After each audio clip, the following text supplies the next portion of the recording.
Good morning and welcome to everyone. Thank you and welcome to an event that shows it truly is a new day at the United Nations. I thank you very much for being here. You should know that we had to get a bigger room to accommodate everyone here today, and that's a good problem.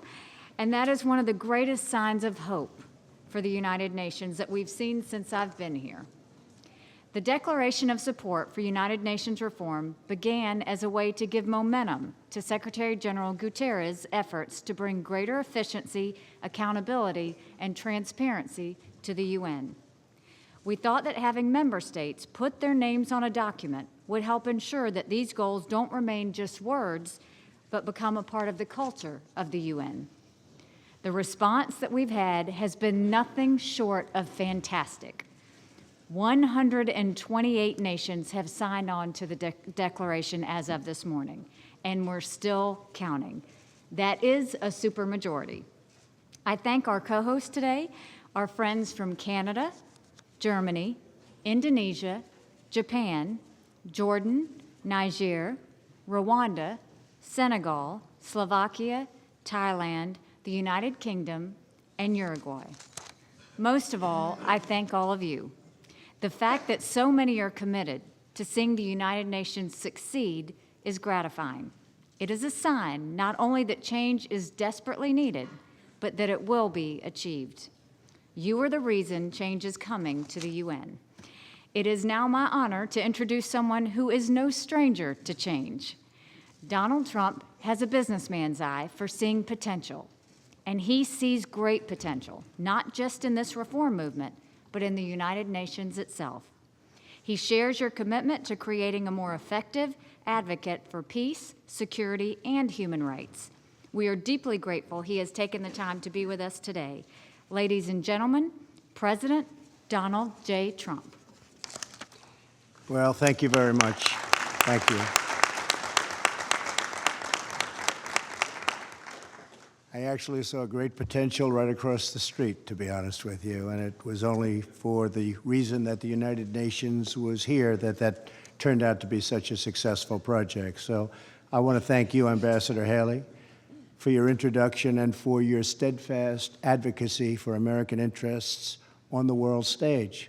On behalf of the co-host countries, I would like to also thank Secretary General Guterres and you have been fantastic, for joining us, and we affirm our commitment to the United Nations reform, and reform is what we're talking about.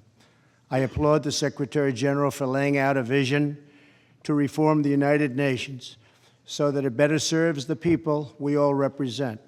We support your efforts to look across the entire system and to find ways the United Nations can better and be better at development, management, peace, and security. The United Nations was founded on truly noble goals. These include affirming the dignity and worth of the human person and striving for international peace. The United Nations has helped advance toward these goals in so many ways: feeding the hungry, providing disaster relief, and empowering women and girls in many societies all across the world. Yet in recent years, the United Nations has not reached its full potential because of bureaucracy and mismanagement. While the United Nations on a regular budget has increased by 140% and its staff has more than doubled since 2000, we are not seeing the results in line with this investment. But I know that under the Secretary General, that's changing, and it's changing fast, and we've seen it. That's why we commend the Secretary General and his call for the United Nations to focus more on people and less on bureaucracy. We seek a United Nations that regains the trust of the people around the world. In order to achieve this, the United Nations must hold every level of management accountable, protect whistleblowers, and focus on results rather than on process. To honor the people of our nations, we must ensure that no one and no member state shoulders a disproportionate share of the burden. and that's militarily or financially. We also ask that every peacekeeping mission have clearly defined goals and metrics for evaluating success. They deserve to see the value in the United Nations, and it is our job to show it to them. We encourage the Secretary General to fully use his authority to cut through the bureaucracy, reform outdated systems, and make firm decisions to advance the UN's core mission. Further, we encourage all member states to look at ways to take bold stands at the United Nations with an eye toward changing business as usual and not being beholden to ways of the past which were not working. Mr. Secretary General, the United States and the member states present today support this great reform vision. We pledge to be partners in your work, and I am confident that if we work together and champion truly bold reforms, the United Nations will emerge as a stronger, more effective, more just, and greater force for peace and harmony in the world. Thank you, Mr. Secretary General, and I look forward to advancing these shared goals in the years to come, and it is a great honor to be with you today. Thank you.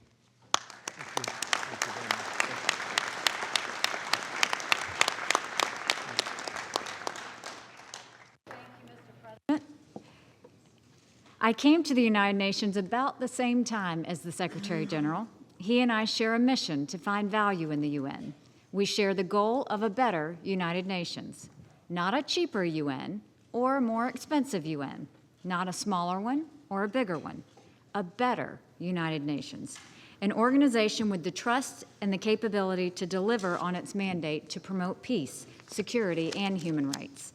Over the past 8 months, he has been a partner and become a friend. His leadership brings us together today. Ladies and gentlemen, Secretary General Antonio Guterres.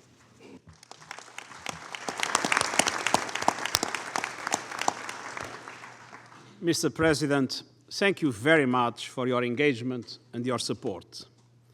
And I also thank Ambassador Haley for her leadership, her partnership, and her commitment. And I'm very grateful to all the leaders here today. Excellencies, ladies and gentlemen, someone recently asked what keeps me up at night. And my answer was simple: bureaucracy. Fragmented structures, Byzantine procedures, and endless red tape. Someone out to undermine the UN could not have come up with a better way to do it than by imposing some of the rules we have created ourselves.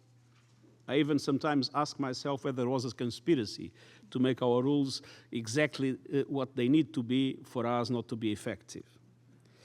But above all, let us never forget that we are here to serve the people. People suffering in poverty or exclusion, people victimized by conflict, people whose rights and dignity are being denied, but also people with ideas and dreams who need a helping hand. Reform is for them. But reform is all for the hard-working taxpayers who underwrite all the crucial work we do. And reform is for everyone serving under the UN flag, all of whom deserve the conditions to do their vital job. To serve the people we support and the people who support us, we must be nimble and effective, flexible and efficient.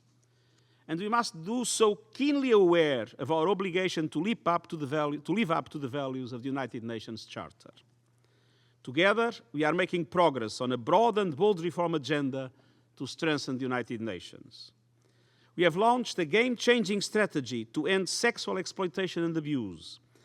We have embarked on plans to achieve gender parity in the UN, to protect whistleblowers and strengthen counterterrorism structures. And we are reforming our peace and security architecture to ensure we are stronger in prevention, more agile in mediation, and more effective and cost-effective in peacekeeping operations. We are reforming our development system to become much more field-focused, well-coordinated and accountable to better assist countries to the 2030 Agenda for Sustainable Development, our contribution to a fair globalization. And to underpin all these efforts, we are pursuing sweeping management reform to simplify procedures, to decentralize decisions with greater transparency, efficiency, and accountability. These efforts reinforce each other, and they are all grounded in overarching principles. We are a global organization. 90% of our personnel serve in the field, and we need to bring decision-making closer to the people we serve. Trust and empower managers, reform cumbersome and costly budgetary procedures, and eliminate duplicative structures. Mr. President, you often have said, and you repeat it today, that the UN has tremendous potential. All of us have the responsibility to make sure we live up to it. Our shared objective is a 21st century UN focused more on people, less on process, and as you rightly said, more on delivery, less on bureaucracy. We know that the true test of reform will not be measured in words in New York or world capitals.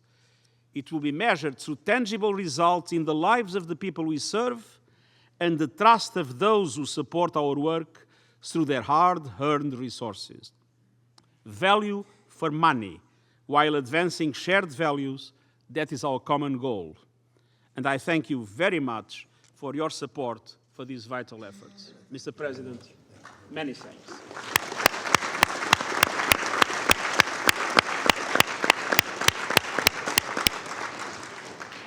Thank you, Mr. President and Mr. Secretary General. Today is a great day, but it's the beginning of a process, not the end.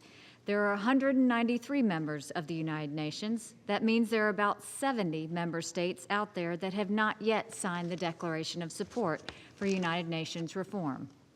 Our mission leaving here today is to not be satisfied with less than a complete consensus on this reform agenda.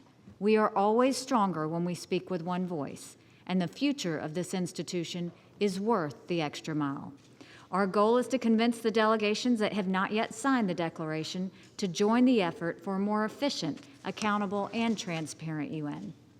The United States believes we can make history by coming together as a true global community for reform. In the coming weeks and months, we will be considering the Secretary General's broader vision. This is an opportunity for all of us to seize this moment and ensure that the United Nations remains relevant. We must challenge traditional mindsets, inertia, and resistance to change. We will do this together. I hope we can count on your help. Thank you again, and let's make it a new day at the United Nations.